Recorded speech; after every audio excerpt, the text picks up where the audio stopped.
Okey. Okey. Ya.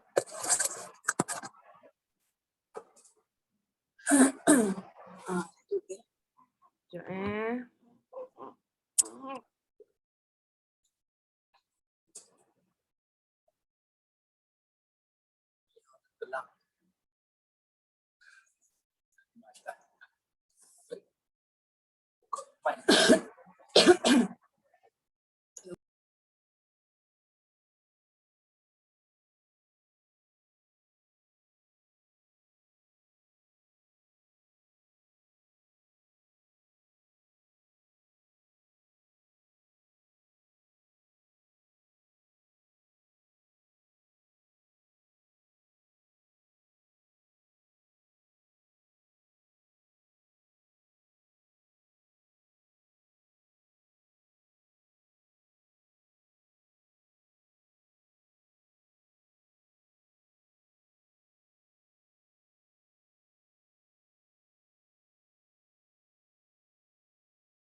Okey, bismillahirrahmanirrahim. Assalamualaikum warahmatullahi wabarakatuh. Boleh dengar ke? Okey, so kalau boleh dengar bagi nombor 1.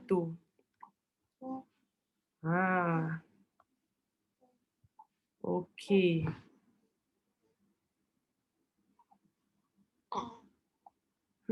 Semua sahabat-sahabat kita ada tak dekat sini? Kita hari ni on live untuk 3 hari berturut-turut untuk ceritakan sedikit kisah kejayaan daripada peserta-peserta kita semua. Okey. So, terlebih dahulu saya ingin mengucapkan terima kasih pada semua. Alhamdulillah, syukur Allah bagi juga rezeki kita boleh berada di sini lagi walaupun keadaan saya tahu semua orang agak kelam kabut. Okey. Kan tambah-tambah yang ada baby kecil ni tak payah cakap dah kan. Tu dia. Kena setting masa tu kena biar betul. Okey. So first saya nak jemput dulu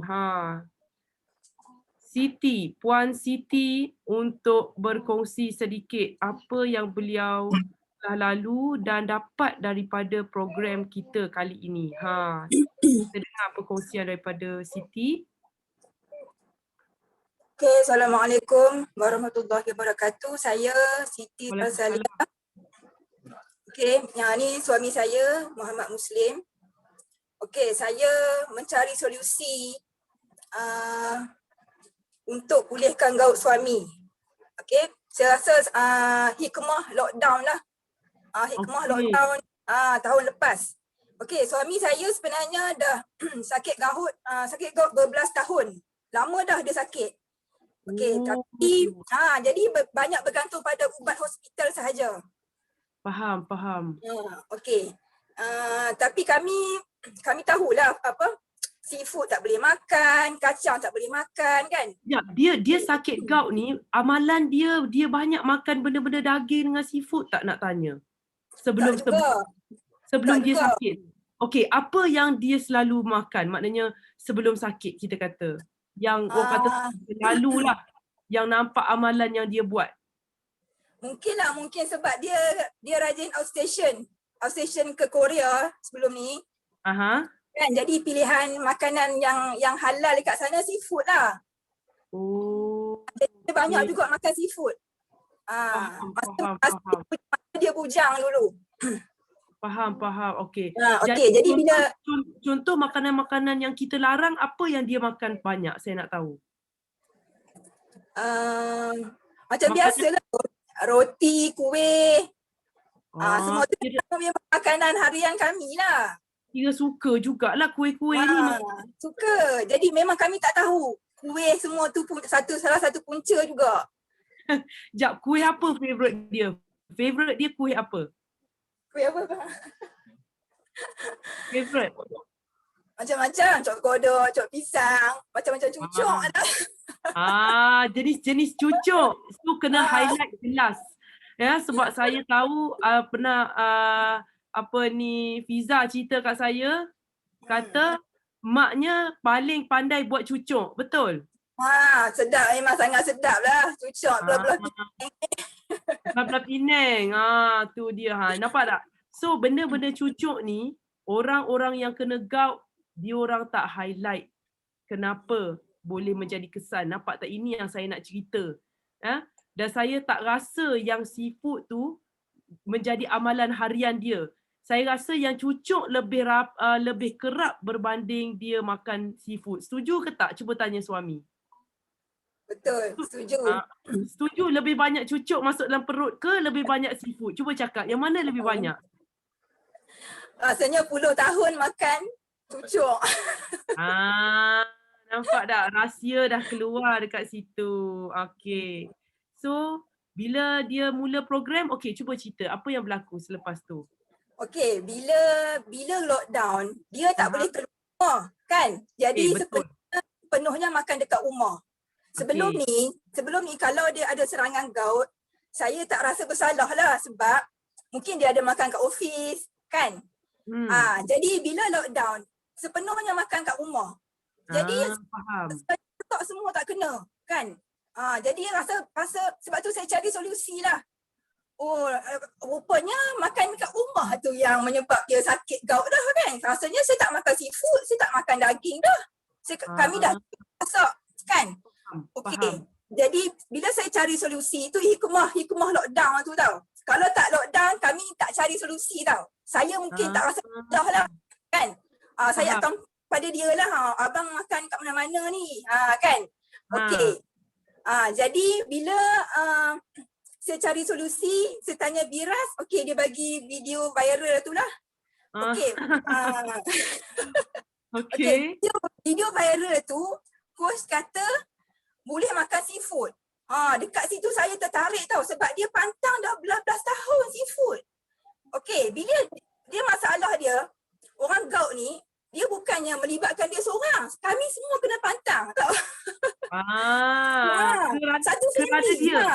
Kerana dia satu family jadi pantang. Yalah kita takkanlah nak makan suka-suka dia tak makan, kan? Betul. Jadi kita tak seronok nak enjoy seafood tu. Kan kadang-kadang kita kesian kat anak kita belilah seafood bagi udang, sotong, anak makan, kan, ketam. Dia nak tolong kopek dekat anak pun, nanti walaupun dia tolong kopek, kan, sedih, tapi memang nanti pun tak kan, sampai hati. Walaupun dia tolong kopek kat anak dia, kan, dia pun akan terus kena lah serangan gout. Faham. Itu cerita dia lah. Dia sangat sensitif lah, kan. Jadi bila video tu sebut seafood tak bersalah, boleh makan seafood sebenarnya, kan. Saya terus tertarik lah sebab saya punya aim buat program ni sampai dia boleh makan seafood. Itu sebenarnya lah. Saya kami memang target sampai boleh makan seafood lah. Sebab kita orang nak enjoy makan seafood sama-sama, kan. Betul. Itu dia lah. Tapi kesan dia memang luar biasa lah dari segi berat badan, kan. Dari segi undur balik, kan, umur tu memang terasa sangat lah. Nanti kena share sekali lagi rupa Paras sebelum buat program dan selepas, sangat berbeza rupa Paras. Ada dalam gambar sini ada. Eddie tolong share, Eddie. Mana?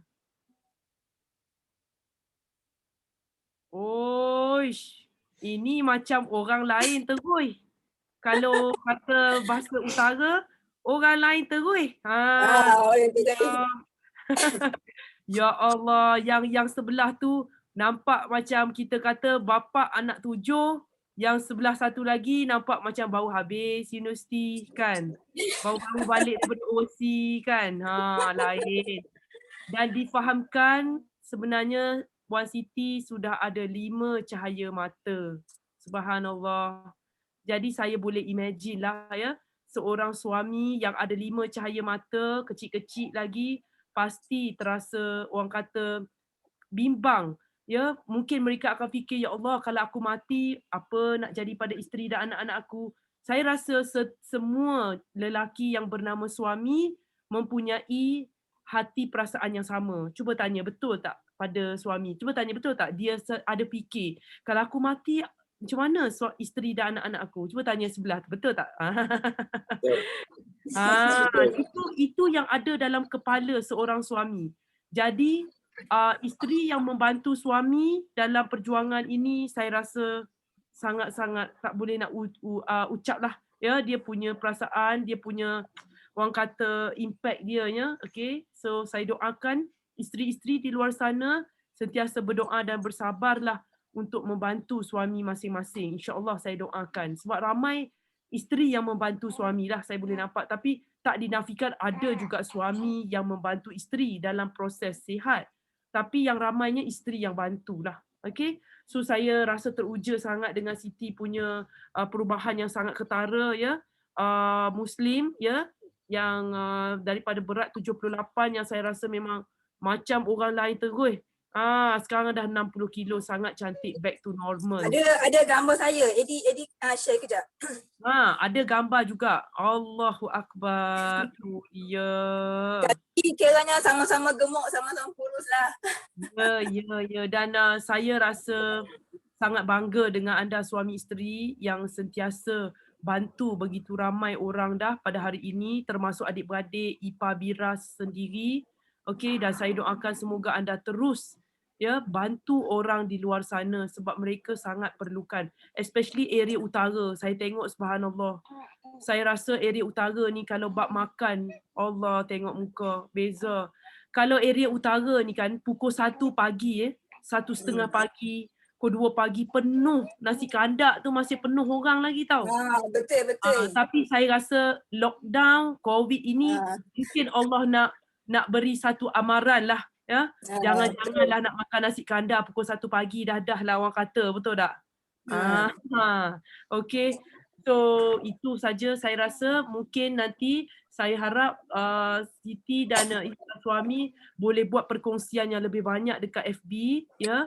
Ceritakan retetan yang lebih detail supaya orang lain boleh hayati perjalanan anda. Sebab saya rasa perjalanan yang anda lalui sangat indah.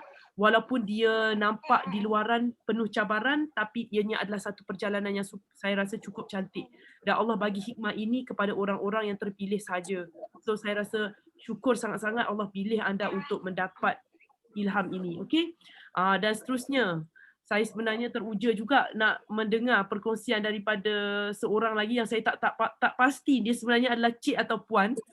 Saya tak sure. Boleh Nurliha ni sebenarnya cik atau puan? Saya pun tak sure sebab cik lah puan. Cik Malena. Cik Nurliha. Okey, saya tak sure. Tapi rasa dah sangat lain dengan muka. Nanti boleh share sekali lagi tak gambar sebab saya rasa dan saya nak tanya siapa coach Nurliha sebenarnya? Actually saya coach Mariani. Actually dia sepupu saya puan. Oh, Mariani. Kejap. Mariani coach tu siapa pula? Mariani saya tak dia bawa Sasalia.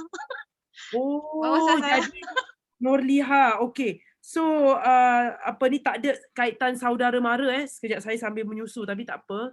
InsyaAllah everything okay. Okay. Actually dengan Mariani saja saya sepupu dia lah.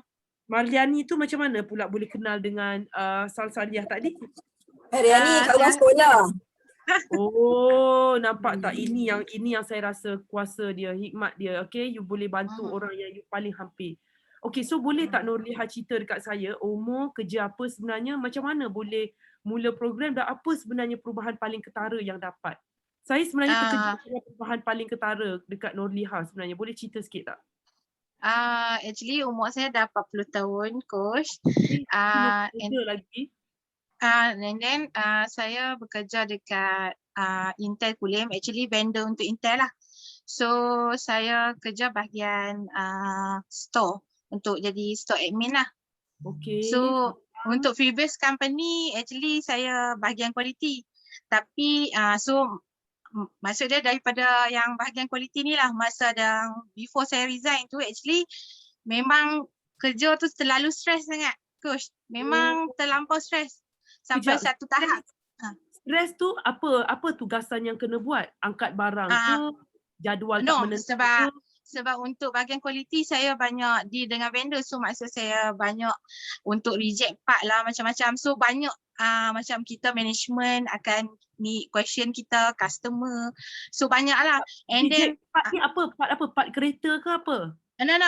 manufacturing part lah macam like macam IC, komponen electrical komponen. Okay, faham. So saya jaga untuk yang bahagian incoming part, maksudnya part daripada vendor, selalu yang reject part tu saya akan check dengan vendor. Kalau ada reject dekat production, so saya akan feedback vendor and then take necessary action dengan vendor lah. Untuk settle semua tu. Okay, so masa towards saya nak resign untuk yang company previous tu, saya ada new product actually coming, so saya kena handle dengan keadaan yang shortage, maksudnya yang current production pun saya kena tengok, and then any part pun saya kena tengok. Jadi dia jadi macam terlampau stress jugalah untuk saya, coach. And then sampai satu hari saya pergi klinik lah sebab saya demam. And then masa time tu doktor detect saya punya blood pressure dah terlalu high sangat lah, dalam Berapa? 160 bawah dalam 100 macam tu lah. Ya Allah, So tinggi sangat. so doktor cakap doktor bagi surat, and then doktor cakap pergi hospital untuk follow up semua. So bila saya pergi hospital semua, doktor bagi ubat, and then doktor cakap why not you pergi register dekat klinik kesihatan and then buat follow up check up lah untuk 3 month, 4 month kan. So actually saya dah 3 tahun lah yang follow up pergi klinik and then back forward semua. And then bila saya pergi klinik tu, saya check up saya punya tekanan tu still tak okay, coach. Maksud dia macam tak cantik lah. Macam saya ada tunjuk dalam saya punya Facebook tu, dia bacaan dia akan 130 above, and then yang bawah pun 90 above macam tu lah. Ya Allah, high blood pressure. Ya Allah, faham. Yeah. And then saya dalam masa 3 tahun tu memang saya buat macam-macam diet, coach. Bagi tahu lah diet apa, tak makan nasi, eat clean, semua saya buat. Semua dah buat. Tapi bila saya buat, saya macam pelik sebab saya punya blood pressure tu still sama, tak ada ubah apa pun. And then dalam 3 tahun tu pun saya kena buat tiap-tiap tahun saya akan buat check up blood test dengan klinik tu lah, dia akan check kan. Tapi bila saya jumpa doktor cakap you punya darah semua okey, tak ada masalah, tapi mungkin dia punya bacaan dekat border ke saya tak tahu lah, tapi doktor selalu cakap okey saja, tak ada masalah apa pun. Berat berapa? Jadi berat badan berapa? Memang berat saya memang terlalu overweight lah, coach. Berapa? Yang okey sebelum saya start HD is 118 lah. 118? 118. 118, okey. Sekejap So bila saya buat HD, actually saya start 1 bulan 3 untuk first cycle sampai sehari sebelum puasa, and then after tu bagi saya 1 minit. Okey, bagi 1 minit sekejap sekejap.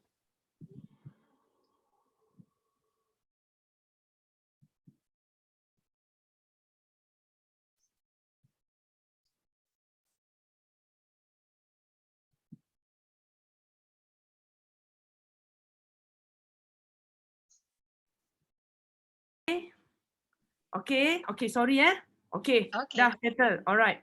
So 118, ya Allah beratnya badan. Berat, memang berat, coach. And then masa tu saya pun ada macam masalah juga lah, coach. Macam bila duduk dia rasa macam bernyawa, macam kita bunyi tau. And then kita berjalan pun kita rasa sakit, bila balik malam kita sakit kaki lah, sakit badan lah. And then bangun pagi pun rasa macam, walaupun tidur cukup macam coach bagi tahan, tapi rasa macam tak cukup tidur. Kita rasa nak tidur lagi, kita rasa letih. Sampai kadang-kadang saya boleh bagi tahu kerak MC jugalah, coach. Sebab rasa macam tak okey lah kan. And then bila saya jumpa cousin saya yang coach Marini tu, dia bagi tahu saya pasal hormon diet ni lah. So saya macam mula-mula saya dengar tu, macam saya hormon diet, saya jadi macam takut nak try lah, coach, sebab dah macam-macam diet kita buat kan, tapi tak okey. And then dia tak kisah, dia kata tak apa. Tengok dulu video coach yang pasal sakit tu. And then saya follow up, saya masuk kelas coach yang diet in Quran, kolesterol tu. And then sampai satu extent saya cakap dengan dia, okay start 1 bulan 3, 2021 tu saya nak buat HD tu untuk first cycle lah.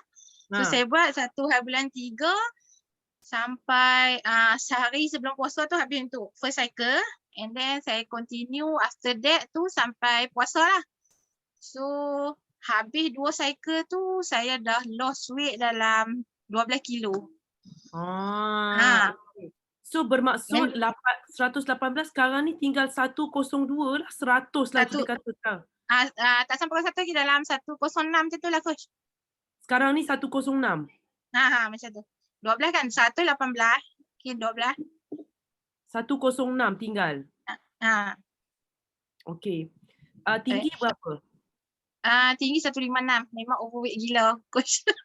Okay. So nanti saya akan PM-kan intensif regime untuk you turun lagi 20 kilo. Ini yang saya bagi tahu. Bila kita ada berat yang banyak nak kena turun, kita kena ada strategi yang berbeza. So nanti sebab Nurliha sangat baru, okay, it's very new. So insyaAllah semua yang orang-orang baru nanti, semua coach dia akan berikan intensif regime nanti. Sebab kita perlu turun lagi 20. So you dah berjaya turun 12, maksudnya nak lagi 20, jadi jumlah turun nanti akan dapat jadi ke 32 kilo. Bayangkan, jangan main-main. Okay, so kita akan sama-sama buat, jadi lagi 20 kilo tu kita akan buat dalam masa 3 bulan. Lagi 3 bulan ni kita akan pergi lagi 20 kilo. So sama-sama kita akan buat. Kita akan jadi bukti nanti dekat live ini pada hari ini.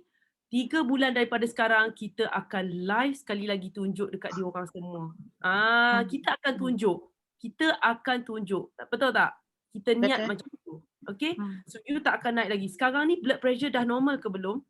Itulah yang seronoknya buat HD ni coach. Sebab bila saya pergi check 4 bulan 5 masa puasa tu, bila saya check blood pressure saya dah jadi 130/82.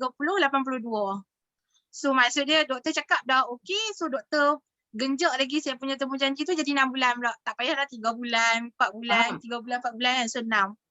Blood pressure kita akan target, kita akan turun lagi 10. You akan pergi ke 20. Faham tak? Kita nak turun lagi. So saya nak ucap tahniah pada Nurliha. Nanti akan PM saya untuk kita akan dapat intensif regime sekali lagi. Kita akan buat sama-sama. Okay? Alright.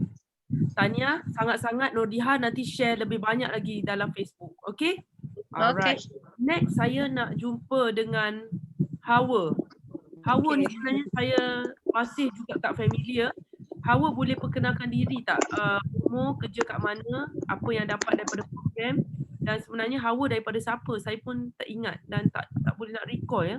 Okey, boleh share sekali lagi tak? Okey, terima kasih coach. Bismillahirrahmanirrahim. Assalamualaikum semua. Okey, saya suri rumah, berumur 35 tahun. Saya kenal HD ni dari adik saya, Umi Ukiah. Okey. Okey, mulanya adik saya dia tahu saya ada masalah sakit belakang yang teruk selepas bersalin, Caesar. Bukan sekali, bukan 2 kali, tapi 4 kali. Caesar 4 kali? Ya, Masya Allah. Okey, teruskan. Okey, masa anak kedua saya dah rasa sakit belakang tu, okey, boleh tahan lagi lah. Saya tak ambil ubat apa pun. Saya boleh tahan badan sendirilah. Masa anak ketiga dah sakit sangat. Lepas tu rezeki dapat nombor 4. Tanpa dirancang dapat yang nombor 4. Okey, dah lepas bersalin tu saya sangat kuat sakit tu. Dah lepas bersalin tu. Sangat kuat sakit. And then arwah mak saya pun cakap pergi check doktor, takut apa-apa. Tapi saya kata tak apa mak, boleh tahan lagi. Lepas tu adik saya ni, yang Umi Ukiah ni, dia lama juga tak jumpa. Bila dah jumpa dia cakap, nak tak kita buat jus, dia cakap macam tu. Saya cakap buat jus, saya memang suka buat jus. Suka blender-blender macam ni lah kan. Okay. Lepas tu dia kata cuba try jus ni. Mana tahu sakit belakang tu berkurang. Saya tak tahu hormon diet ni lagi. Bila saya bila dengar diet tu saya memang kata saya ni kurus sebab apa nak diet kan. Lagi lah. Lepas tu dia Umi Ukia pun dia try, dia ajarlah saya, bimbing dia. Lepas tu yelah adik kan nak cakap, nak nasihatkan kakak, kita pun ikut je lah. Lepas tu saya pun buat. Lepas tu bila dah seminggu saya saya rasa badan ringan. Saya tak perasan yang sakit belakang tu tau. Saya tak perasan. Kalau tak sebelum ni macam kita sakit belakang, kita nak tunduk ambil barang kat bawah, memang kita akan tunduk bawah macam ni kan. Kita tak boleh bongkok macam tu. Sebab nanti lagi sakit belakang. Bila dah nak baring pun saya tak boleh baring, nak tidur lagi tak boleh. Lepas tu bila dah seminggu tu Umi Ukia tanya, "Akak, macam mana sakit belakang?" Lepas tu saya kata, saya terkejut. Saya kata, lah, tak rasa lah. Saya kata, mulanya saya tak percaya sebab rata-rata yang banyak saya jumpa yang mana bersalin Caesar akan mengalami sakit belakang. Dan diorang akan cakap tak akan ubat pun. Kita tanggunglah sampai bila-bila. Sampai bila-bila, sampai sepanjang hayat. Saya pun ingat macam tu, saya kata tak apalah, nak buat macam mana dah, itu takdir saya. Lepas tu bila saya dah try seminggu ni, yang saya ajaib, bukan ajaib, kuasa Allah nak kata takdir saya, saya kata betul lah jus ni. Okay, saya buat pelan-pelan, slowly. Lepas slowly suami pun tegur, nampak saya ni macam badan ringan. Kalau tak memang saya asyik cakap sakit belakang. Macam bukan merungut lah, tapi kata faham lah kan buat sakit belakang tu. Okay. Lepas tu saya pun baru tanya Umi Ukia tu, saya kata macam mana lagi program HD ni. Terus dia berkenalkan, okay macam ni kita buat menu diet semua, berubah lifestyle semua. Saya bila dah macam ni saya kata alhamdulillah, ya Allah, betul ke ni? Yang paling saya suka tu sakit belakang saya hilang. Bila badan saya tu ringan. Maksudnya badan saya ringan, saya boleh buat kerja. Yang paling saya suka, syukur ya Allah, saya bukan nak kata riak ke apa, saya boleh bangun solat malam, solat tahajud tu. Solat malam tu kan hanya orang yang direzekikan sahaja. Betul. Kan coach, betul kan? Saya kata, walaupun you set alarm clock pun belum tentu, katalah alarm clock bunyi, you bangun belum tentu you solat. Betul. Coach, betul. Saya kata ya Allah syukur, bila saya sujud saya kata ya Allah syukur, ya Allah. Saya dah badan tu ringan, kita tak boleh gambarkan. Saya beza dengan badan sebelum HD dengan sekarang ni. Saya rasa badan saya anak 4 ni lagi ringan daripada anak 3. Ini adalah apa yang saya dah rasa, betul. Maksudnya anak yang saya yang kedua ni lagi ringan lagi daripada sebelum. Walaupun dah sebelum tu saya dah jaga, tapi saya jaga lagi mantap. Walaupun 8 tahun gap saya 8 tahun gap dengan anak pertama, memang saya rasa lebih bertenaga yang kedua ni. So itu adalah tepat apa yang Hawa rasa. Memang tahniah sangat. Dan Hawa 4 kali Caesar saya tak boleh imagine. Saya 1 kali Caesar saya dah rasa ya Allah aku tak nak Caesar lagi. Saya bangun sembahyang every night. Saya minta saya boleh bersalin normal. Saya tak nak dah, tapi saya sangat salute. You sangat kuat. You boleh melalui 4 kali Caesar, sangat-sangat luar biasa. So saya rasa insya-Allah untuk Hawa nanti yang under weight tak overweight macam ni, tapi saya rasa saya nak bagi juga intensive regime untuk Hawa lebih orang kata mantapkan lagi ya badan, sebab dengan anak 4 ni tenaga saya nampak Hawa ni perlu ekstra sangat-sangat. Nanti saya akan bagi intensif lagi untuk Hawa. Okey. Dan Hawa kerja apa sekarang? Saya suri rumah. Oh, suri rumah. Okey, bagus. Suri rumah yang boleh buat ni saya rasa adalah terbaik, sebab kerja suri rumah sebenarnya saya tak nak cakap lah. Kerja suri rumah ni adalah sangat-sangat luar biasa dia punya intensity. So Hawa kena jaga diri yang sangat-sangat. Saya harap Hawa boleh jadi contoh pada suri rumah lain supaya jaga badan. Saya ni yang sambil makan ni, sebab saya puasa straight tau. Jadi sebab tu saya terpaksa curi masa makan sekarang, sebab esok pagi dah sahur. Saya dah puasa masuk hari ke-6 dah, saya akan continue sampai hari ke-15. Macam Continuous. saya pun tadi pun Ya, saya puasa baru segelas jus. Jadi kita puasa, jadi kita masa tak banyak nak jaga anak menangis lagi apa semua kan. Jadi that's the time saya ambil. Okay. So tahniah pada Hawa. Okay, saya akan noted Hawa insyaAllah. Dan next saya nak cakap pula dengan peserta seterusnya yang bernama Salmah. Salmah Saleh. Salmah Saleh ada kat sini ke? Salmah Saleh?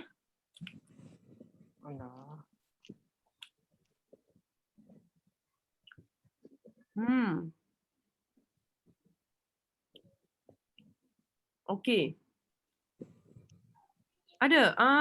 Okey. Ada. Alhamdulillah. Ya, Puan Salma. Boleh cerita sikit tak Puan Salma umur berapa? Macam mana? Apa yang berlaku pada Puan Salma?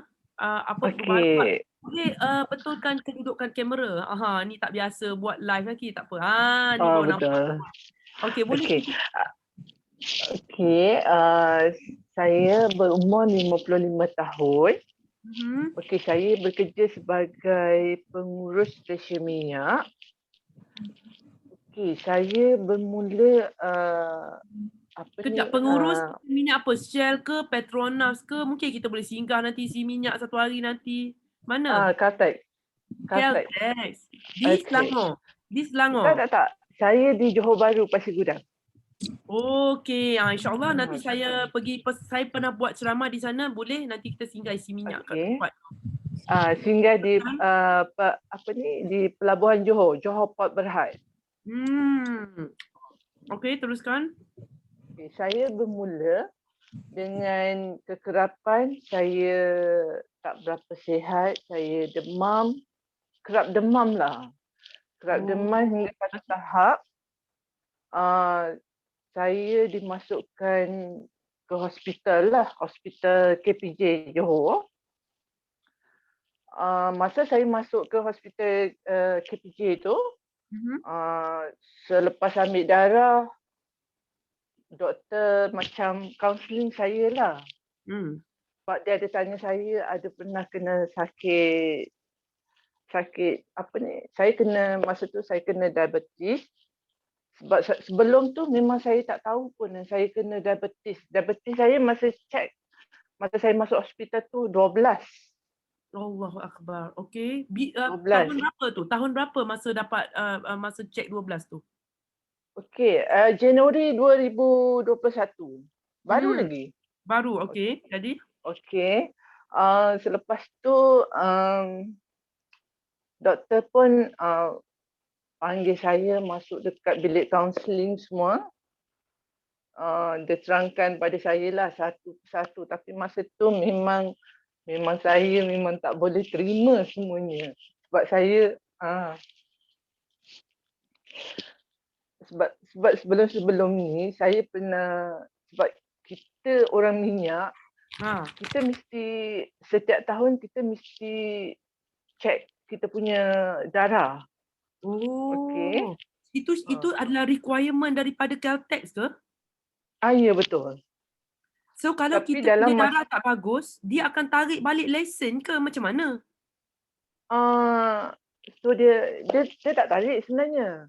Okey. Cuma nanti dia akan nasihatkan kita buat macam-macam lah. Dia takut nanti saat lagi kita jadi apa-apa, siapa nak handle dia punya kan Caltex stesen minyak tu. Okey, teruskan. Okey, selepas bila doktor dah terangkan pada saya, dan saya duduk dalam ward selama seminggu. Sebab saya tak boleh terima kenyataan dengan kolesterol saya tinggi. Lepas tu SbA1c saya tu tinggi 12. Masya Allah, tinggi. Lepas tu doktor bagi dia buatlah bagi insulin semua tak dia tak turun. Insulin pun tak turun, kemudian saya punya saya buat dia cek tekanan darah saya tinggi 140 bawah, lebih kurang dalam 100 lebih tak silap saya. Masya Allah. Hari-hari pun buat macam tu juga sehinggalah saya minta keluar daripada hospital. Saya minta keluar hospital. Saya duduk dalam bilik 1 hari. Saya tak bercakap dengan suami saya, tak bercakap dengan anak. Saya cari diri saya sendiri. Faham. Okey. Lepas tu sehinggalah saya satu malam tu saya terjaga pukul 3 pagi, saya buat istikharah. Saya buat tahajud dululah. Lepas tu saya buat sunat taubat, kemudian saya buat istikharah. Saya mohon petunjuk daripada Allah. Lepas tu besoknya saya search dalam Google lah, saya cari pun saya masih belum jumpa lah, lebih kurang dalam 2 minggu. Lepas 2 minggu tu saya mungkin Allah nak bagilah kan petunjuk pada saya, sehinggalah saya ada satu ceramah. Masa tu ceramah Datuk Hafizah Musa.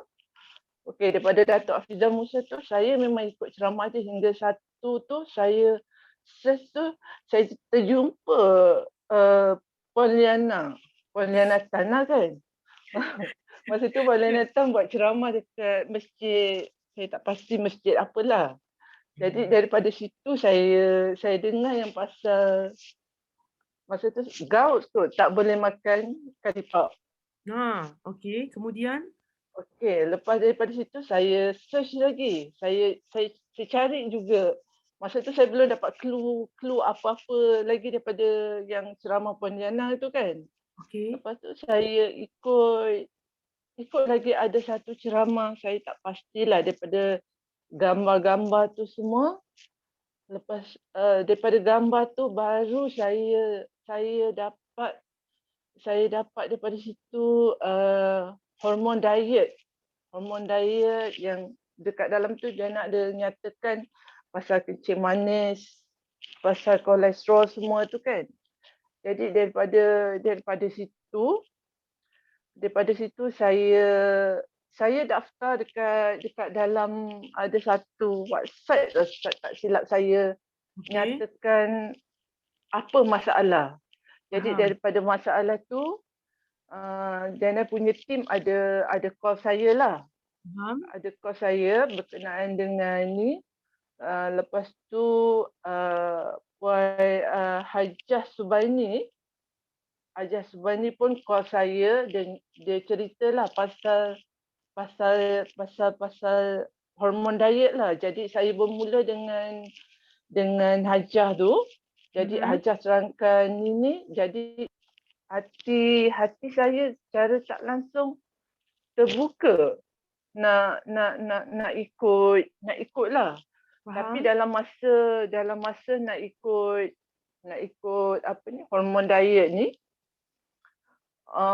saya dah tak lepas keluar daripada hospital tu saya memang dah berhentikan gula dengan gandum. Apa jenis gandum saya dah berhenti.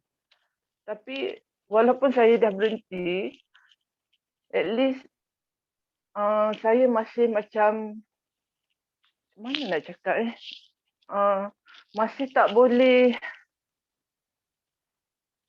macam masih takut lagi. Yalah dengan result saya tu.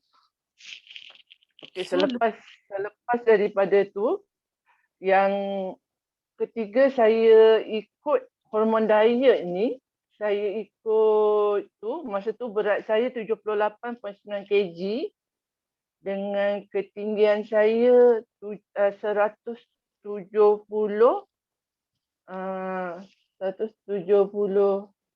meter. Okey. Selepas saya ikut program ni lah kan. Berapa jadi berat? Okey. Saya dah mula dengan 3 hari saya ikut program tu. Selepas hari protein tu saya dah macam apa ni? hearing krisis yang saya dapat. Dengan sesama saya tak habis-habis, dengan muka saya gatal satu muka, dengan bersin, dengan alahan yang tak tahulah, alahan saya memang teruk. Faham. Lepas tu? Hinggalah saya dimasukkan, saya terpaksa masuk hospital. Faham. Okey. Bila saya masuk hospital, doktor tanya saya, masa tu doktor dia tak check lah saya punya darah kan, sebab masih baru. Jadi dia masukkan air lah pada saya. Lebih kurang dalam 1 malam ke 2 malam saya dekat hospital. Lepas tu saya keluar, so saya sambung lah hormon diet macam biasalah. Saya sambung. Dekat dalam pertengahan puasa tu saya kena lagi lagi teruk. Yang tempat saya operation tu dulu dia macam ngilu. Faham. Dia macam ngilu tu, saya masuk balik hospital 1 malam. Jadi doktor check semua tu. Doktor kata okey, tak ada masalah, cuma mungkin ada something yang awak makan. Tapi saya tak nyatakan pada doktor lah apa program yang saya ikut lah masa tu. Lepas tu? Jadi doktor masa saya keluar tu, doktor cuma cakap dengan saya, enjoy your life, apa yang awak buat sekarang ni. Kemudian saya ikutlah sampai balik saya ikut. Buat balik. Okey, lepas saya balik tu saya sambung macam biasa. Saya sambung sampailah 42 hari. Sampai 42 hari, saya lepas 42 hari tu lebih kurang dalam sehari sebelum raya, saya dah tamat. Lepas keadaan badan saya ringan. Jadi saya cek juga kencing manis. Daripada kencing manis saya daripada 12, saya cek tiap minggu. Last yang saya buat hormon diet tu, dia boleh turun pada 5.9. Bila dah 5.9, 5.9, masa tu saya happy saya sangat. dah berhenti makan kencing manis. Alhamdulillah. Berat saya dah badan berhenti, jadi berapa? Berat badan? Berat badan saya sekarang ni 70.1 kg. 8 kilo lah hilang maksudnya. 8 kilo. Lepas habis hormon diet tu, kan bulan Syawal, saya terus sambung yang untuk puasa 6. Bagus. Jadi selepas puasa 6 tu saya dapat. Lagi badan rasa lain lepas puasa 6? Ya, badan saya rasa ringan. Jadi bila macam bangun pagi saya dah tak ada masalah. Selalu kalau sebelum ni saya selalu kena, bila pagi saya selalu kena cramp. Faham. Dekat. Sekarang tak ada dah? Sekarang semua dah tak ada. Macam sakit-sakit belakang semua dah. Saya ni orang kata jantung berdenyut lain dengar cerita Puan Salmah ni. Sebabnya dengan pelbagai healing crisis, Allahu Akbar. Saya rasa Nurliha pun panik dah dekat situ. Betul tak? Siti Hawa, Umi Ukiah semua dah panik dah. Kata, ya Allah, apa kesudahan cerita Puan Salmah ni? Tapi saya nak bagi tahu satu saja. You see, bila Puan Salmah cakap dalam banyak-banyak perkongsian, satu yang saya nak highlight kepada semua yang ada di sini yang sedang mendengar dan juga yang di luar sana yang on live, inilah nasib orang yang baru diagnose kencing manis. Tak kira usia, semuanya akan mengalami apa yang Puan Salmah hadapi. Bila doktor cakap saja dapat kencing manis, terus dia tak nak jumpa orang. Terus dia tak nak cakap. Terus dia balik, dia sudah lain emosi dia. Seolah-olah dia dah jadi orang lain. Sehingga ada satu tahap mereka merasakan bahawa biarlah aku mati. Cuba tanya Puan Salma. Puan Salma ada tak terlintas perasaan yang saya sebut tadi? Rasa macam biarlah aku mati. Ataupun saya dah dekat nak mati dah. Dan ada perasaan juga dia simpan dalam diri dia, saya kena kencing manis, tak apalah saya mati pun tak ada orang nampak pun saya, tak ada orang peduli pun saya. Saya nak tanya terus terang, Puan Salma ada tak lalu apa yang saya bagi tahu tadi? Ada pernah rasa tak pada awalnya doktor cakap Puan ada kencing manis? Betul. Betul. Itulah yang saya nak bagi tahu. Adalah perkara yang saya jauh lebih sedih berbanding keputusan darah dia punya badan. Maksudnya, melihat keadaan gula dia, dengan kondisi badan dia, saya lebih sedih sebab dia punya kesedihan berbanding dengan badan dia yang tengah sakit. Sebab kesedihan itu yang akan memparahkan lagi keadaan, tetapi mereka tak tahu. Sebab itulah saya minta, anda semua coach-coach yang mendengar, tak kisahlah sesiapa peserta yang telah berjaya, tolonglah, bantulah, angkatlah mereka daripada berada di dalam satu azab ini. Bukan azab kencing manis, sebab saya rasa Puan Salma waktu doktor cakap gula 12, saya rasa Puan Salma tak adalah meronta-ronta sesak nafas ke apa.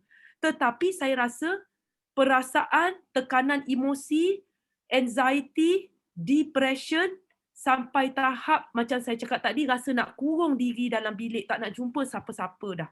Inilah yang saya rasa satu benda yang saya sangat sedih, dan saya doakan semoga orang-orang ini semua ada someone, orang kata macam angels lah kalau dalam English kan, macam angels atau macam malaikat ke apa-apa jua, bantulah golongan-golongan ini yang menghadapi situasi begini. So saya rasa saya nak ucap tahniah dan saya rasa bersyukur mendengar perkongsian daripada Puan Salma. Saya nak tanya, HbA1c yang terbaru bacaan berapa sekarang? Yang terbaru saya belum buat lagi sebab buat maklum dekat saya. Sebab 7 hari bulan 6 ni saya ada medical check up dekat KPJ. Jadi nanti saya akan maklumkan. Okey, nanti maklum pada saya. Tapi saya nak ucap tahniah daripada gula 12 sekarang ni dah gula 5 point lebih. So sekarang ni dah tak ada makan ubat kencing manis lagi, tapi paras gula alhamdulillah ya. Okey. Yes. Nanti update saya dan keep in touch in terms of menus. Ya, kepada orang yang dah berusia 50 ke atas, saya nak bagi tahu, tolong take note on your menu. Tolong share your menu so that saya dan tim kita orang boleh tolong pantau dengan lebih rapi. Sebab pada saya, kita nak jaga anda dengan lebih rapi. Faham tak? So the whole team will take care of you. Jadi don't worry. Please share your stories nanti. So tahniah pada Puan Salma. InsyaAllah nanti turun ke Johor. Saya nak singgah jumpa.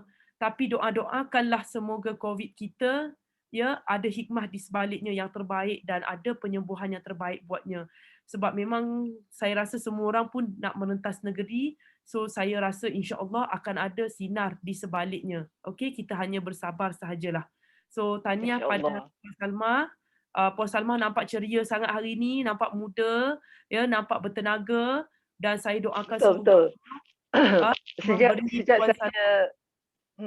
Sejak saya amalkan hormon diet ni, suami saya pun cakap saya macam nampak muda.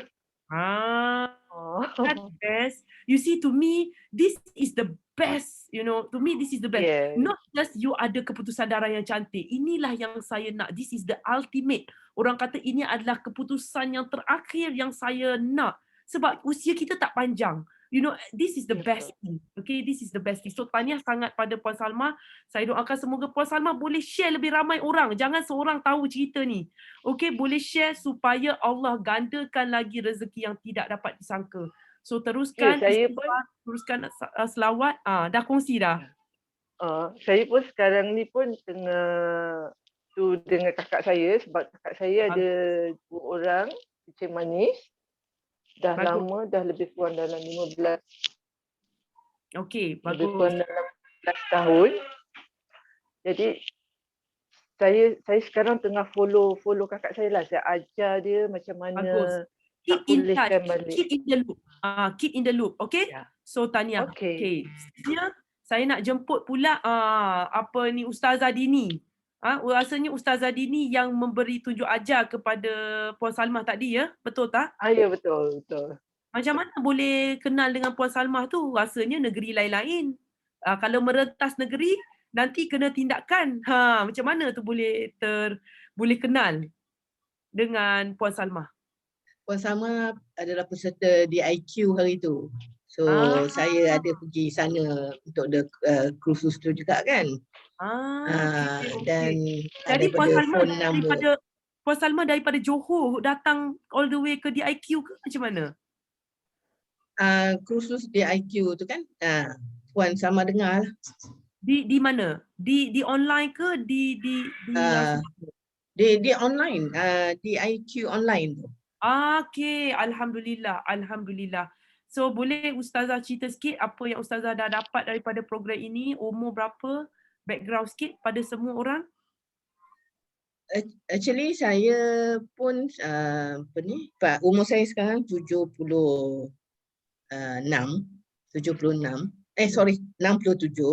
Okay, 67.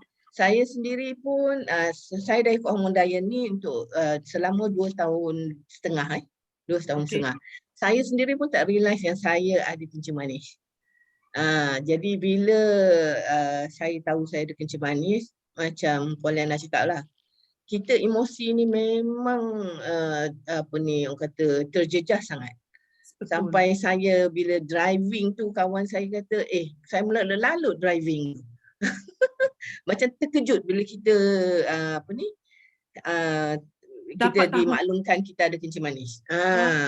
Sebab sebelum ni saya banyak juga belajar ilmu-ilmu kesihatan dan saya rasa saya dah jaga dengan baik dan saya heran macam mana saya boleh kena. Tu dia. Ya. Jadi alhamdulillah saya manage untuk clear of kencing manis ni mengambil masa dalam tempoh 7 bulan. Daripada bacaan 7.9, berat badan saya pun turun dalam 13 kilo. Daripada 78 turun kepada 64 itu. Jadi kencing manis tu staggered, turun sehingga saya pergi doktor juga pengesahan tu sehingga saya tak perlu makan ubat lagi lah.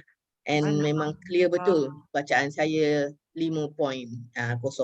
Jadi tahun lepas masa birthday saya buat check up lagi dan bacaan saya masih maintain 5.4. Alhamdulillah lah. InsyaAllah birthday tahun ni pun dalam September ni saya akan check lagi, saya akan buat annual check. Ya, kita nak pastikan betul-betul kita tak masalah tu tak datang balik lah. Jadi cuma yang saya rasa seronok tu, rasa seronok nak share dengan orang tu bila tahu Salmah ada problem yang sama kan. Lagi seronok lah kita dapat guide dia kan. Dia melalui pengalaman kita. Okay. Recently ni dalam 2-3 hari ni saya musabahah di Bali. Ya. Rupanya selain daripada kencing manis ni, terawal dalam umur saya 61-62 gitu, saya ada masalah kencing malam tau. Saya tak perasan sebenarnya. Kadang-kadang bila saya tidur malam tu kadang kita macam mimpi kita di toilet, nak terkencing tu semua, tiba-tiba kita dah terkencing. So saya rasa saya sebenarnya saya dah terlupa dah saya mempunyai masalah tu. Ya. Jadi saya pernah pergi ke Sabah rumah anak saya, satu malam tu saya terkencing. Ya, jadi besok tu anak saya tanya, entahlah malam tadi masa tidur tu rasa macam mimpi semua selalunya macam tu. Endingnya kita mimpi kita terkencing dan kita kencing lah. Saya sebenarnya banyak berjalan overseas ya, sebab husband kerja MAS. Saya dah pergi merata lah kat dunia ni. Pergi China, Beijing, pergi Perth, pergi Paris, semua saya dah pergi tau. Jadi selalunya kan saya akan bermimpi kencing tu macam dekat China, toilet diorang teruk. Tak ada air kan. Betul. Teruk je lah bau orang. Kadang bila tu saya akan macam termimpi dekat sana-sana tu lah. Punya lepas tu saya terkencing. Sehingga saya sampai satu tahap tu saya pergi Giant cari pampers untuk orang tua. Sebab saya dah mula bimbang lah. Faham. Tak kerap tapi it's happen. Berlaku. Dalam kadang-kadang 2 bulan sekali, 3 bulan sekali tu dia terjadi. Walaupun saya beli pampers tu kita lupa pakai lah sebab kita dah lama tak pakai pampers kan. Tak teringat. Bila berlaku alamak kencing pula macam tu. Jadi lepas tu ada yang menyebabkan saya beli tu selepas saya balik pergi holiday jemputan kahwin kawan dekat Kuala Terengganu kami pergi 3 orang. So stay homestay. Malah terkencing lagi. Aduh punyalah segan lah dengan kawan, malu tau. So kita kan, saya pun heran kenapa pada umur 60 pada saya too early lah untuk saya kencing-kencing malam ni. Saya pelik. Jadi mungkin kita tak realise dia masalah badan kita. Saya daripada sekolah masa masuk ITM tu saya pernah pengsan dekat ITM. Doktor kata anemia lah, tekanan darah rendah. Memang daripada mak saya anak-anak pun mudah lah macam tu. Jadi kita tak tahulah ada kesan itu ke apa. Tapi mak saya umur 85 sampai sekarang tak pernah terkencing malam pun. Jadi kakak dia, my auntie umur 90 baru, yalah adat lah dah umur tua sangat kan. Barulah kencing sikit kan. Tapi dia orang late lah. Jadi bila saya umur 61, 62 dah alami tu, kita rasa resah. Gitu kan. Jadi bila saya start hormon diet tu, benda tu pasal berlaku sekali. Kita tak teringat loh. Yang kita tumpu kencing manis kita. Pasal masalah kesihatan kebanyakan orang kita, dia bila kena chronic disease lah kita kata. 3 serangkai kencing manis harus semua ada kronik. Barulah nak cari tu cari ni. Jadi macam saya pun bila kencing malam tu pada saya normal lah, tak ada benda sangat lah. Tak terfikir pun yang kita ni tak sihat. Nampak tak? Jadi cuma sekarang ni kemarin borak dengan anak saya yang dekat Sabah tu, dia kata, Mama dah tak ada terkencing malam ke? Ya tak perasan. Sebab sejak minum HD hormon ni tak pernah dah. Dan cucu saya, anak dia tu umur 6 tahun, tiap malam kencing malam. Anak dia. Tapi yelah bila kita minum, anak kita, cucu kita semua kita suruh minum kan. So sekarang dia dah umur 8 tahun, jarang sangat dia ada kencing malam. Kalau tidak dulu tiap-tiap malam. Tak larat mak dia. So saya perhati rupanya hormon diet ni dia really helps your kesihatan secara overall lah. So saya sebenarnya kan saya nak sarankan tau. Jus HD ni elok diminum oleh semua orang. Dari muda lagi. Bukan tunggu dah ada sakit baru nak join. Baru nak cari-cari. Jadi macam kita yang dah alami ni kan, elok kita sampaikan. Encourage diorang kesihatan tu, maknanya nutrisi padat tu penting untuk diri tidak mengalami penyakit-penyakit yang kadang-kadang sikit-sikit pada orang kita sikit-sikit, tapi benda tu berhimpun endingnya jadi banyak kat kita tak perasan satu persatu. Dan saya pun ada mengalami orang kata tarik mengkarung kaki. Kalau sejuk ni KL ni dah 2 bulan ni asyik hujan aja, dah lama saya tak kena. Baru ni kena sekali, satu malam tu kena. Saya kata dah lama saya tak kena. Tapi pasal cuaca sejuk pada saya memang saya ala lah. Dan saya pernah kena kaki saya sejuk, tumit saya tu rasa macam di dalam freezer, ais sejuk punya tu. Ketika tu saya kena yang paling teruk sekali ketika tu saya pergi Jepun. Ya Allah dah lah sana sejuk, kaki kita sejuk, tumit kita ni rasa macam ada ais beku kat situ. Lepas tu kawan pergi rumah kawan anak dia belajar kat sana. Cerita kat dia lah, saya tak tahan betul lah kaki saya ni, dah pakai berlapis-lapis, saya cakap lah. Jadi dia kata, okey aunty, beli kat sana dia orang ada jual pad tau. Patutlah kalau kita tengok kat TV kan, orang Jepun muda-muda ni, musim sejuk-sejuk pakai mini skirt. Rupanya kat tapak kaki dia taruh hot pad tu. Jadi saya pun beli banyak-banyak bawa balik KL. Jadi malam yang saya kena mengkarung tu, the next day tu, saya pakailah hot pad tu, saya ada lagi 2 taruh kat betis. 16 jam punya hot pad saya beli. Okey. Sampai macam tu. Saya kata, macam mana pula, maknanya badan saya masih belum sihat betul lah. Saya masih ada masalah bila hujan banyak ni, kesejukan, cuaca. Dia efek saya. Maknanya saya belum 100% sihat lagi. Beside kerja manis dah clear. Maknanya satu persatu lah kesihatan kita tu dibongkar. Dan kita ni. Tapi Alhamdulillah lah saya sekarang ni, orang kata wajib lah minum jus tu, mesti ndak lah. Tak boleh tak ada. Okay. Saya sebenarnya nak ucap tahniah pada Ustazah sebab Ustazah betul-betul share apa yang berlaku. Sebab saya rasa tak ramai orang yang nak kongsi. Sebab mereka rasa bila kita kongsi sakit-sakit kita ni, dia rasa benda ni malu. Macam seolah-olah dia rasa macam buka aib sendiri. Siapa nak cakap dekat orang dia kencing malam? You know, betul tak? Betul. Kalau dia tak ada orang nak cakap. Dia akan diam.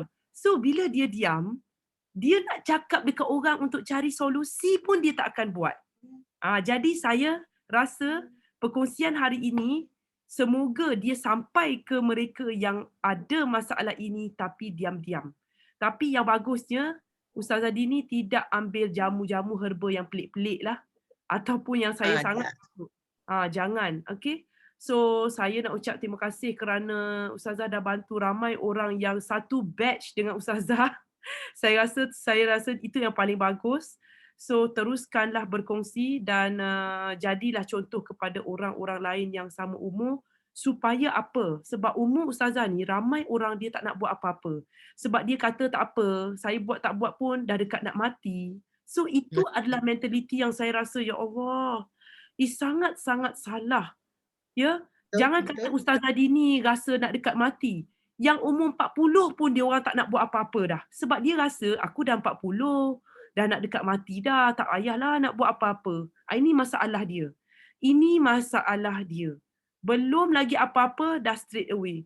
So saya rasa ada masalah lah dengan Allah kalau kita ya berfikiran begitu. Ya, tolonglah kita bangkit dan bawakanlah ilmu ini supaya orang jangan ada mindset sebegitu. Sebab itu adalah bukan Islamik lah.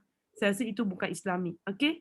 Alright. So terima kasih pada Ustazah Dini. Seterusnya saya nak jemput Cik Ahmar untuk buat perkongsian pula seterusnya. Sebab saya rasa hari tu Cik Ahmar belum betul-betul fully share. So tak ramai orang sebenarnya dapat tahu apa yang Ahmar lalu. Yang saya rasa banyak benda yang agak melucukan juga. Mungkin Ahmad boleh kongsi sikit umur berapa, kerja apa dan apa yang dapat dan apakah kesalahan yang telah Ahmad lakukan dan sampai ke tahap ini, apa penyesalan yang telah berlaku. Saya rasa banyak orang berlaku penyesalan lah ya. Bila jumpa saya tahu banyak benda yang dia dah buat salah. Baru dia jumpa saya. Yang awal-awal ni dia tak jumpa saya. Yang dah banyak kali terhantuk, banyak kali salah, banyak kali frust, dia akan jumpa Liana. Sebab apa? Sebab dia dah tak nak dengar orang, dia nak dengar diri dia, so dia search. Bila dia search, tiba-tiba dia cakap dia jumpa saya. Tu cerita dia. So boleh Ahmad ceritakan sikit tak apa yang berlaku? Okay, bismillahirrahmanirrahim. Audio jelas? Sangat jelas. Okay, alhamdulillah. Okay, nama saya Muhammad Ahmad bin Ahmad Timizi. Tahun ni saya umur 40. Asal dari Penang. Saya kerja sebagai staf kewangan di sebuah kolej dekat Matampau. Kolej komuniti lah yang kerajaan punya kan. Okay, so sebenarnya jadi orang kewangan ni dia very stressful, sangat-sangat stressful sebab kita bermain dengan angka, bermain dengan regulation, bermain dengan kerana birokrasi apa semua kan. Jadi benda tu semua nak kena solve. Dan orang kata balik lambat ni biasalah kan. Kita banyak buat number crunching apa semua kan, nak settle problem. Okey. Saya punya sejarah kesihatan ni bila tahun 2006 saya didiagnose kena gout. Memang sangat terkejut sebab dia datang bila tiba-tiba saya bangun, saya tak boleh nak pijak kaki. Memang rasa macam tergeliat, macam seolah-olah ni lah kan, seolah-olah macam ada injury. So saya pun masa tu saya baru kerja 2 tahun rasanya. Lepas tu saya pun pergi klinik sebab pergi klinik pun bukan sebab nak check, sebab nak ambil MC.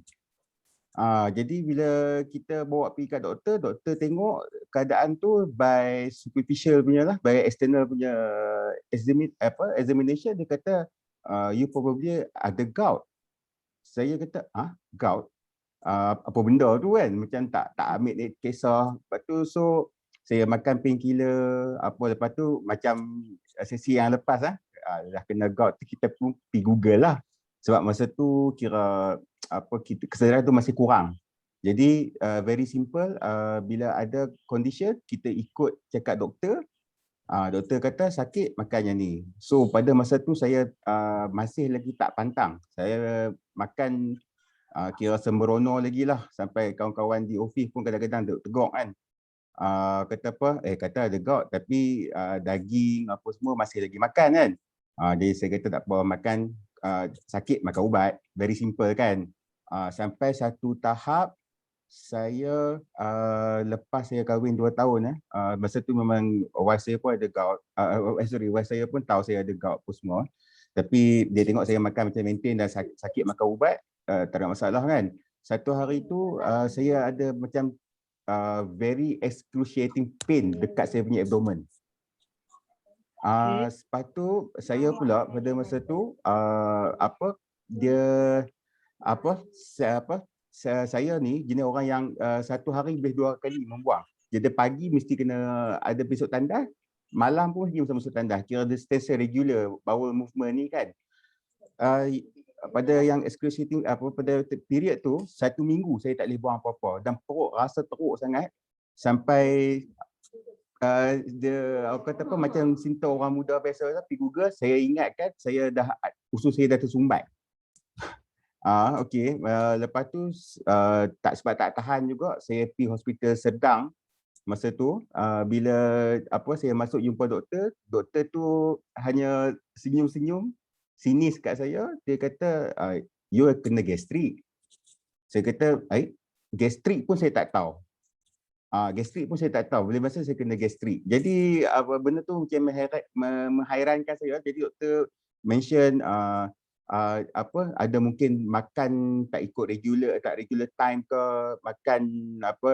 makan ikut suka ke apa semua. Sebab saya kata saya tak pernah ada gastrik sebelum ni. And then baru dia tanya, you ada makan ubat apa-apa tak? Dia kata, okey. Saya kata saya ada gout dan saya kerap ambil prednisolone dan painkiller, Voren dengan Brufen. Terus doktor tu kata, you need to control your gout condition more seriously after this. Sebab 2 ubat tu dia akan kacau saya punya usus. Dia kata from now on memang kena kawal betul-betul. Okey. Lepas pada tu insaflah sekejap. Tapi makan juga macam biasa. Kan macam biasa juga. Lepas tu tahun 2014 saya pindah ke Penang. Penang heaven pasal makanan. Jadi jumpa saya dulu saya masa 2003 sampai 2012 tu saya duduk di KL. Jadi di KL ni challenging sikit lah untuk lidah Penang macam saya ni kan. Tapi bila pindah Penang, dia jumpa nasi kandak, dia jumpa segala kuih-kuih sebab orang Penang. Masa tu tak jumpa hormon diet lagi, tak tahu lagi. Tak tahu lah, benda ni dah lama. Yang ni belah-belah tahun ni. Sebab saya jumpa hormon diet ni pun tahun 2020 je. Kira dah berbelah tahun kan. Masa lepas 2000 balik mai sini tu, saya punya gout condition tu became too terrible sampai daripada dulu saya boleh heret kaki, tapi since 2014 saya kena guna crutches, kena guna tongkat. Kalau tidak saya tak boleh bangun pun. Lepas tu makin teruk sampai dia effect saya punya kerja, sebab kita kerja kat kewangan. Jadi bila orang kita kadang tak masuk office sebab MC, kadang-kadang MC pula paling kurang pun 3-4 hari. Lepas sebab sakit kan. Jadi saya punya pegawai pun di office panggil saya pelan-pelan, dia kata maybe you kena start bawa pergi hospital ataupun pergi pakar lah. Betul, dan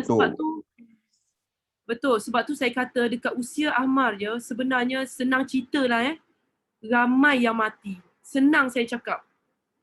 Usia 40-an ni, sebab tu saya cakap ramai yang mati. Sedarlah. Okey?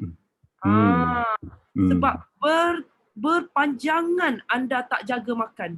Saya tahu Ahmar masa dulu memang berpanjangan. Continuously tak jaga makan sampai ke tahap ini.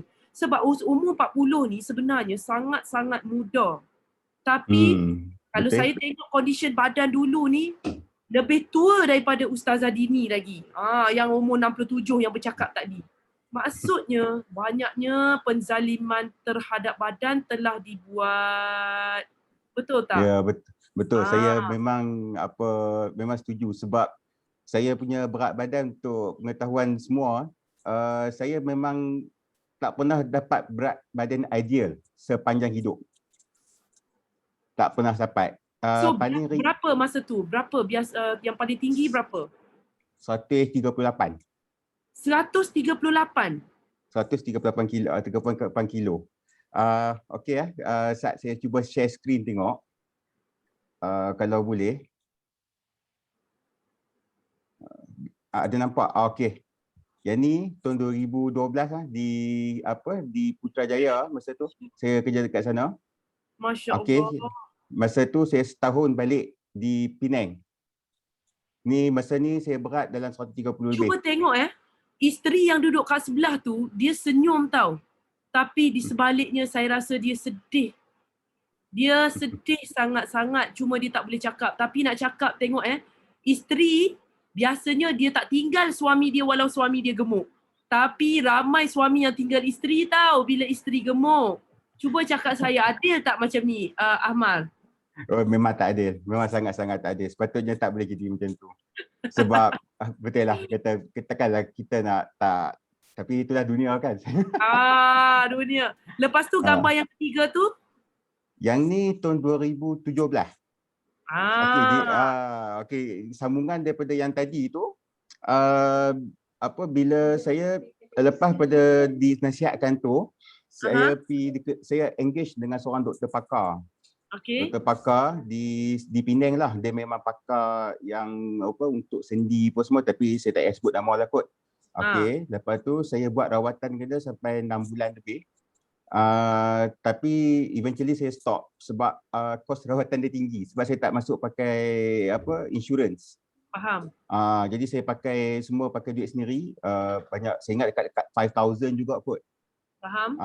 Follow up dengan tu, tapi doktor tu bagus. Pada situ dah saya nampak dia ambil blood result saya. Lepas tu masa-masa tu, tapi dia tak bagi blood result macam Puan Lena punya. Kita ada satu skrip, kita boleh baca apa semua kan. Yang ni dia dah just baca, lepas tu dia buat conclusion.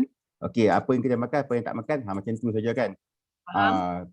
Lepas tu ada satu lah, mungkin kalau Puan tadi saya bagi tahu, saya kena sakit gastrik sebab makan prednisolone dengan brufen banyak.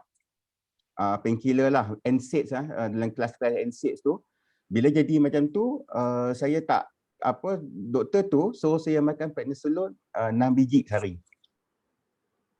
Which is saya kata betul ke saya start question balik. Dia kata perlukah saya ikut, dan lepas saya bincang dengan wife, pada tu juga saya cuba fikir boleh kan.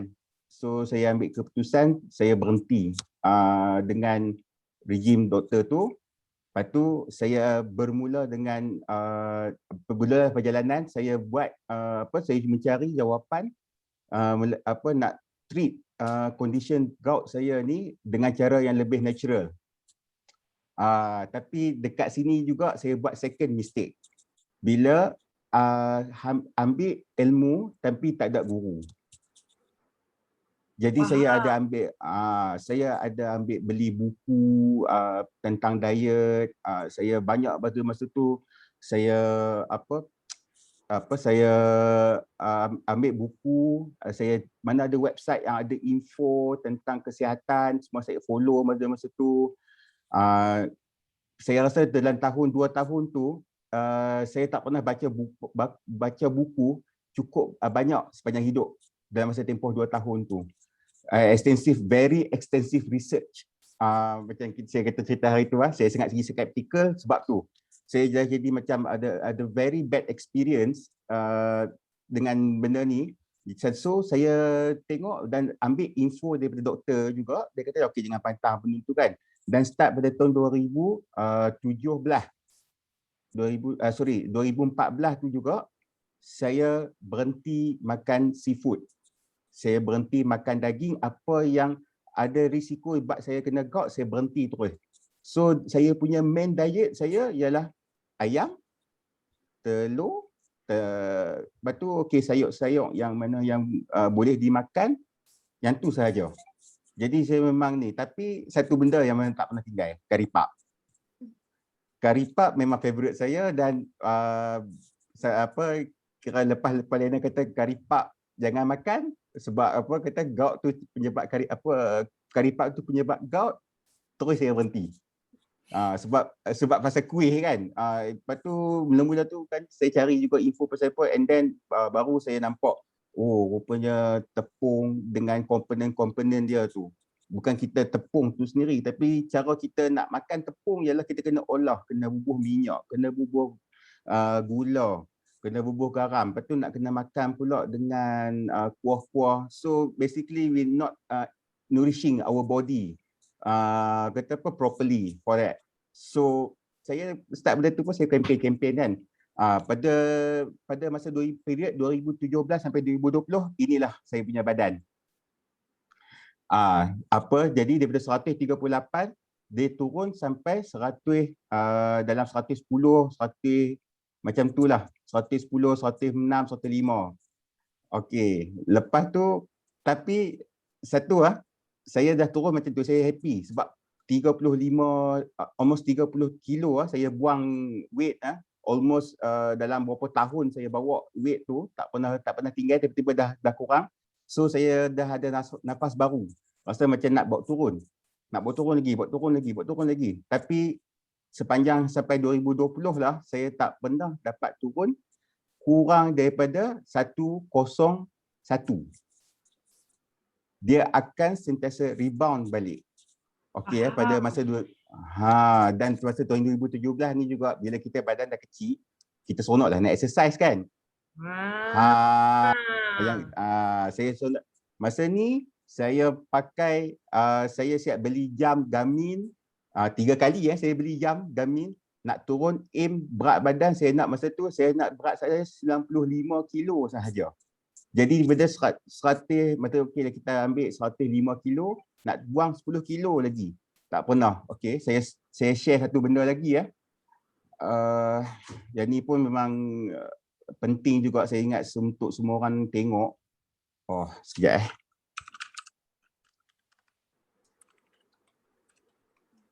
Okey, yang ni sebab saya serius committed saya terhadap ni nak turunkan berat badan ni. Jadi saya sampai beli jam dan nak trace saya punya activities ni. Okey. Yang ni kalau tengok dari segi kalender macam saya kata dekat puan tadi 2017 tadi kita way back. Okey. Tahun 2017 kalau tengok kat sini ada banyak data. Dia banyak data. Okey, lepas tu dia stop start, lepas tu dia sambung balik, dia stop start, dia sambung balik macam ni. Lepas tu 2018. Okey, sambung. Okey, kat sini saya beli jam lain pula. Jadi tak pakai dah. Tak pakai jam tu, pakai jam lain. Jadi tak saya tunjuk data tu kat situ. Okey, 2019. Ini off terus. Kat sini saya kena cerita satu benda. Sebabkan saya ni badan berat. Masa ni saya badan berat 106. Saya pergi jogging hari-hari tanpa fail. Dan saya akan pastikan paling kurang saya pergi jogging mesti 5 kilometer. Dan apa yang jadi selepas 5 kilometer tu, saya akan dapat kena break dalam 2-3 hari. Sebab saya punya joint memang akan, it's just killing me. Dia punya sakit tu macam kena gout tapi bukan gout. Macam tu sampai 2020 kat sini memang saya tak, masa ni saya tak pakai jam tu dia, saya pakai jam lain. Okey, bulan 10 tahun 2020 saya pergi balik klinik, saya buat komplain, saya komplain pada doktor tu. Bila saya buat kita buat apa benda yang sihat. Kita ambil pergi gym, lari. Saya punya training saya pagi awal pukul 5.30 pagi, kira ataupun lepas subuh tu saya akan keluar, balik mandi-mandi, lepas tu pergi kerja, sekali petang kalau boleh balik sambung lagi, macam tu. Tapi result dia, saya tak pernah turun kurang daripada 101. Dia akan naik balik sampai 107, 108, sampai dia turun balik sampai 101. Lepas tu badan saya akan jam. Lepas tu bila jam kita rehat. Lepas tu mainlah apa tu mood baham, dia naik balik. Lepas tu turun balik. Kalau puan tengok kat sini untuk 2021 saya beli jam baru . Masa ni memang saya tekad. Masa ni saya tekan lagi tinggi. Saya tekan almost satu hari 2 kali ataupun 3 kali atau lebih. Masa ni memang saya tekan betul-betul saya punya badan, sebab dapat medical check up bulan 10 tu kan. Jadi nak turunkan apa semua, tapi berat badan tak turun. Saya ada improvement mungkin dari segi dari segi insulin resistant, sebab saya buat aktiviti kan. Tapi yang mengejutkan bila saya pergi check, saya punya uric acid makin tinggi. Sampai kena makan ubat allopurinol, which is sebelum ni saya tak pernah makan lah. Dengan doktor tu saya makan juga. Lepas tu 2014 saya berhenti. Lepas tu saya pantang tak makan allopurinol, saya tak makan apa-apa, langsung ubat pada masa tu. Kononnya pantang tu boleh tahan gout, tapi tak dapat juga. In fact saya kena gout lagi kerap pada masa tu, tambah pula dengan exercise ni dia jadi lagi kerap. Sampailah bulan 3. Bulan 3 ialah turning point. Bila kawan saya, dia share video Puan Liana dekat satu surau. Kat situ yang tentang yang Puan Liana highlight pasal karipak penyebab gout tu. Lepas tu dia sambung 4 siri panjang ceramah tu. Lepas tu saya tengok, oh okey. Lepas tu saya ikut kelas Puan yang kolesterol dengan kelas gout. Saya get engaged dengan coach Fadila. Lepas tu saya pelan-pelan tengok, belajar buat jus dulu. Saya belum mula intensif lagi sampai bulan 4, dua seminggu sebelum puasa, saya start intensif program pada hujung bulan puasa. Dan alhamdulillah, satu yang mungkin saya nak share lagi satu kat sini.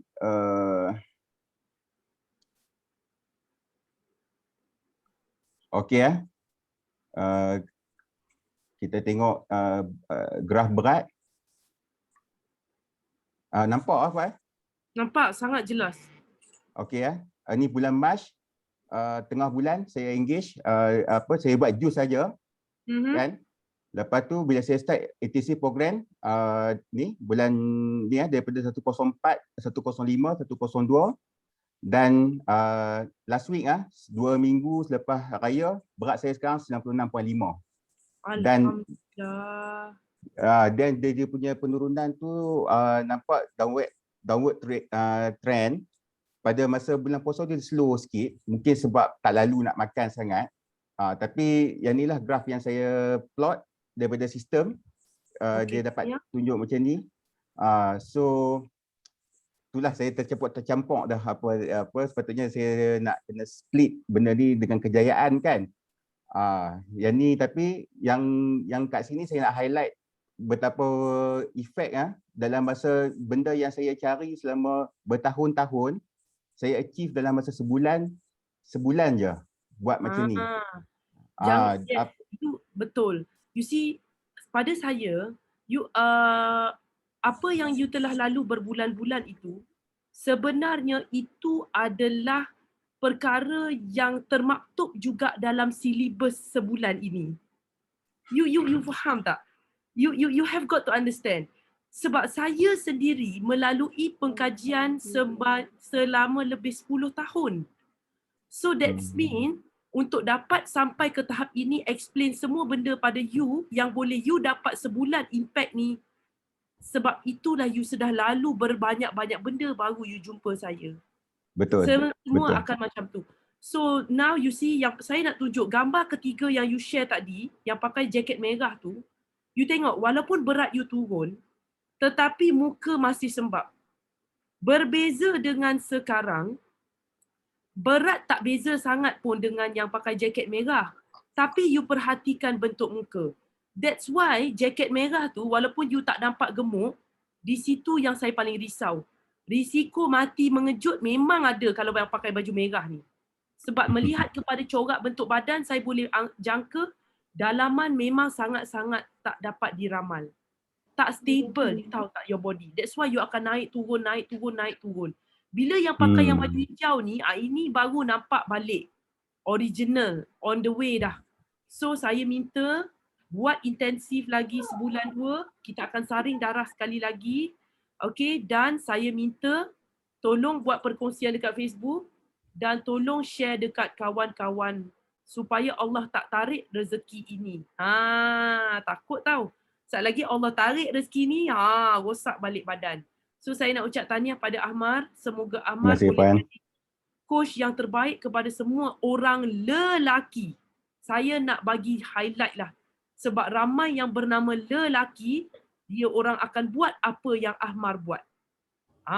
Suka sangat beli jam, beli basikal, pergi exercise penat-penat. Saya suruh buat benda relax je, tak nak juga.